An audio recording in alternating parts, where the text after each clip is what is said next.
semuanya, perkenalkan, saya Fahira Mulia Suhadi, mahasiswi Fakultas Kedokteran Universitas Sumatera Utara yang berasal dari Provinsi Aceh.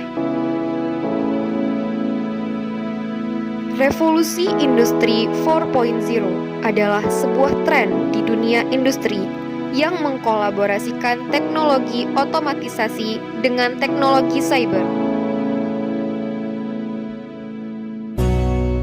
Pada industri 4.0, teknologi manufaktur telah masuk pada tren otomatisasi serta pertukaran data.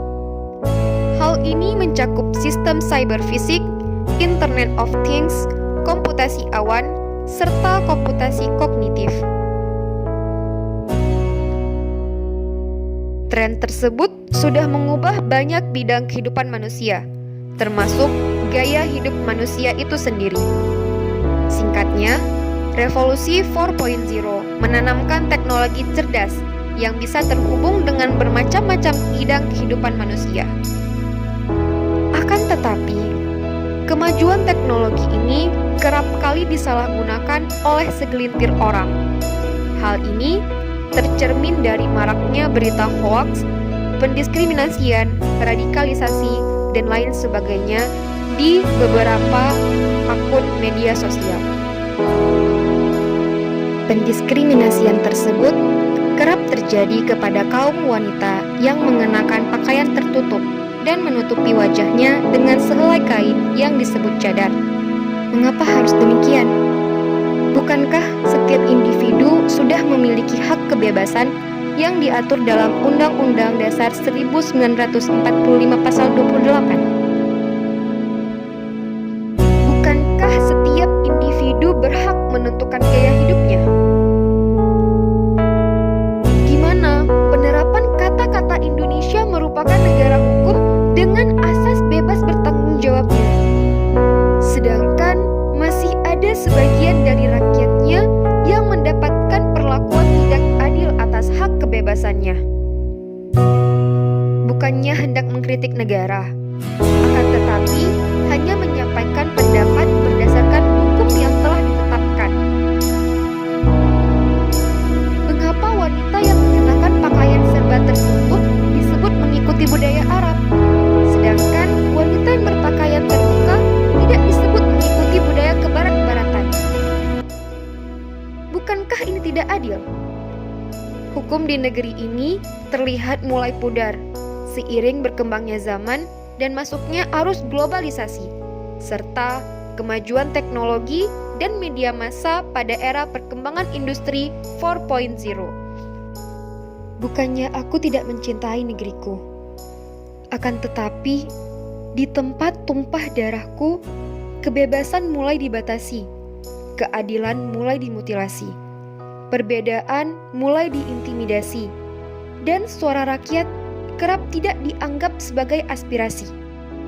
Kini, negeri yang kusebut sebagai rumah sedang tidak baik-baik saja. Di tanah airku sendiri, aku dianggap asing dengan pakaian yang tergolong minoritas di sini. Mereka yang berpakaian tertutup kerap kali dianggap sebagai hal yang aneh dan menjadi bahan omongan. Bahkan yang terparah diberi label sebagai teroris. Hal ini merupakan dampak dari maraknya pemberitaan mengenai teroris yang bercadar di beberapa platform media massa elektronik, sehingga menyebabkan pandangan dari sekelompok masyarakat menjadi buruk terhadap mereka yang menggunakan cadar.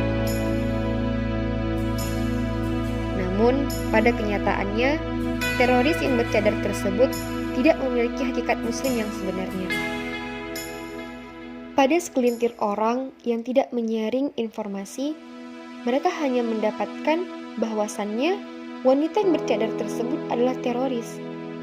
Namun pada kenyataannya, tidak semua wanita bercadar merupakan teroris, dan tidak semua teroris merupakan wanita bercadar.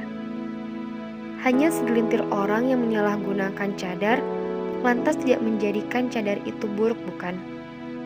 Saudaraku, marilah saling mengenal terlebih dahulu, sebelum memberikan label yang buruk terhadap wanita yang menutupi wajahnya dengan selai kain ini.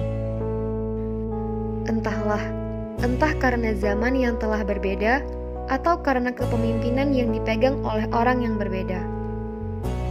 Aku tidak menyalahkan keadaan, dan aku tidak menyalahkan siapapun perihal keadaan ini. Aku hanya prihatin melihat tanah airku yang sudah semakin terpecah belah persatuannya.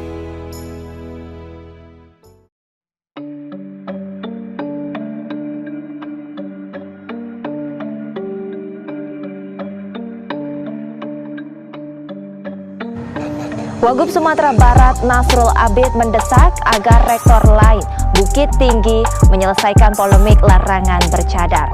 Sementara DPR menilai pernyataan Menteri Agama Fahrul Rozi soal kajian melarang penggunaan cadar dan celana cingkrang di instansi pemerintah tidak masuk akal. Sebelum rekomendasi pelarangan penggunaan cadar atau nikab oleh Menteri Agama, sejumlah negara sudah lebih dulu ternyata mengeluarkan larangan penggunaan cadar atau nikab.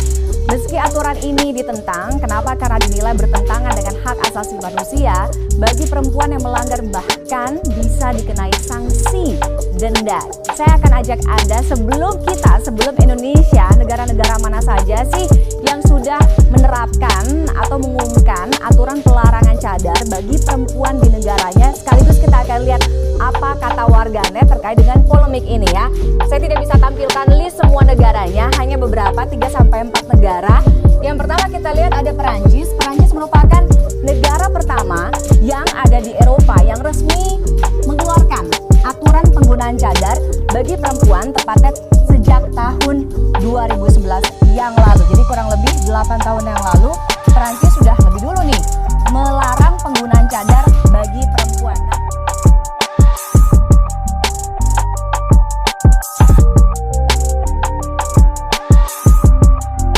Seperti yang kita ketahui, Prancis merupakan negara pertama yang membuat undang-undang mengenai pelarangan pemakaian cadar di tempat umum.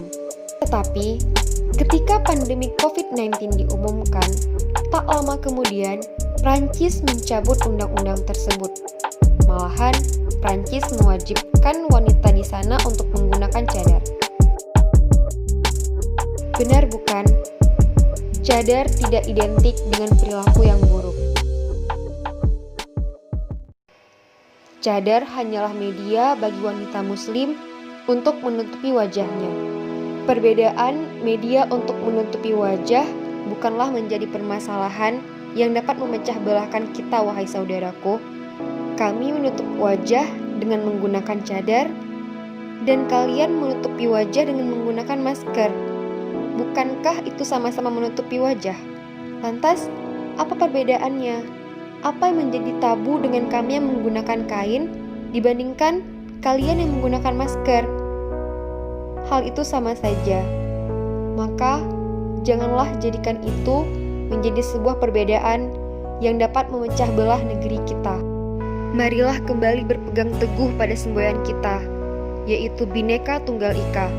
Berbeda-beda tetapi tetap satu jua.